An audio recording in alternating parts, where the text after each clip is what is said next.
সেটির সাথে যে আইসিটা ছিল হাওয়াই y625, সেটা ছিল 1 জিবি 4 জিবি, মানে 4 জিবি রোম 1 জিবি র্যাম। তো আমার কাছে এরকম এমএমসি আছে, তো আমি ভাবলাম এখন তো 1 জিবি 4 জিবি রোম কম হয়ে যায়, সে কারণে আমি আমার কাছে একটা এমএমসি ছিল যেটা 8 GB RAM, sorry 8 GB ROM 1 GB RAM, এরকম একটা এমএমসি। তো এটাকে আমি পার্টিশন করব, পার্টিশন করে দেন মোবাইলে লাগিয়ে মোবাইলটা অন করে দেখাবো। তো প্রথম পর্যায়ে আমরা এমএমসি লাগানোর সাথে সাথে আমরা আইডেন্টিফাই দেবো এটাকে।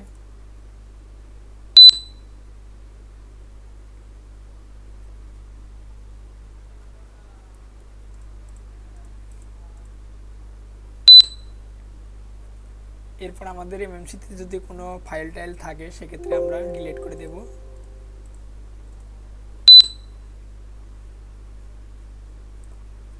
এরপর আমরা ইউজার পার্টে চলে যাব, ফ্যাক্টরি ইমেজ, যেহেতু আমাদের এটা কোয়ালকাম যুক্ত সিপিইউ সেক্ষেত্রে আমরা এক জায়গায় কোয়ালকাম সিলেক্ট করব। উপরে দেখতে পাচ্ছেন এটা র প্রোগ্রাম আর এর গায়ে প্যাচ 0। আমি যদি র প্রোগ্রাম দেই সেক্ষেত্রে আমার যে কোয়ালকামের XML ফাইল আছে এই র প্রোগ্রাম দিলে কারে অটোমেটিকলি এটা ফাইলটা ডিটেক্ট করে নেবে। তো আমি র প্রোগ্রামে ডাবল ক্লিক করলাম, এরপর দেন আমার এই মোবাইলের যে ফ্ল্যাশ ফাইলটা আছে সেই জায়গায় আমি চলে যাব। এই যে হাওয়াই y625 এইটাই প্রাইমারি চলে গেলাম। এখন এখান থেকে আমার র প্রোগ্রাম খুঁজতে হবে, র প্রোগ্রাম, এই যে র প্রোগ্রাম আপনারা দেখতে পাচ্ছেন, এই যে র প্রোগ্রাম মিলে গেছে। এবার আমি এটা ওপেন করব, আর নিচেরটাতে আমি প্যাচ 0 দেব, প্যাচ 0।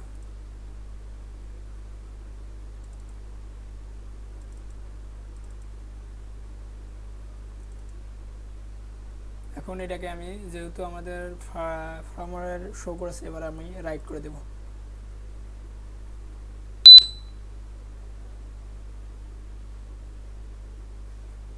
এইটা আপনার কোয়ালকামে যেগুলা যতগুলা সেট আছে সবগুলা ডাম ফাইল ছাড়া ফ্ল্যাশ ফাইলের মাধ্যমে এইভাবে কাজ করতে পারবেন।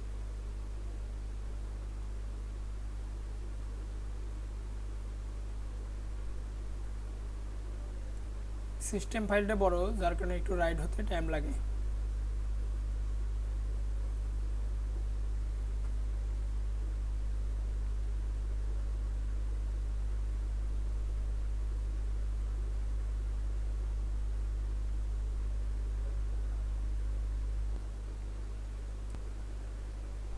আমাদের সিস্টেম ফাইল রাইট করা কমপ্লিট, এবার ইউজার ডাটা রাইট হচ্ছে, তো আমরা একটু অপেক্ষা করি। আমাদের ফাইলগুলো রাইট হওয়া কমপ্লিট, এবার আমরা আইডেন্টিফাই এমএমসিতে চাপ দেব।